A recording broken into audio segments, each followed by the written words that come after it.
కన్న పెగుముడి ఓలే మన ఇరుముడి బంధమో కన్న కలలన్నీ నెరవేర్చే తండ్రి వైతివో రెప్పచాటు కన్నీళ్ళే కష్టాలను మోసెరో తప్పులెన్ని ఉన్నాయో మన్నించి చేరదీయరో ఓర్వలేదు కలికాలం నాయి పయనం ఆపలేదు పలికిన నోరారా శరణం కాళ్ళు కాలిపోయినా సీమునెత్తురొచ్చినా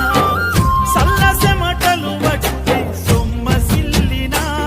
కనిపిస్తే చాలు అంటూ ఆ కలిని మరిచిపోతూ అయ్యప్ప నిన్ను చూడంతే కడుపు నిండదు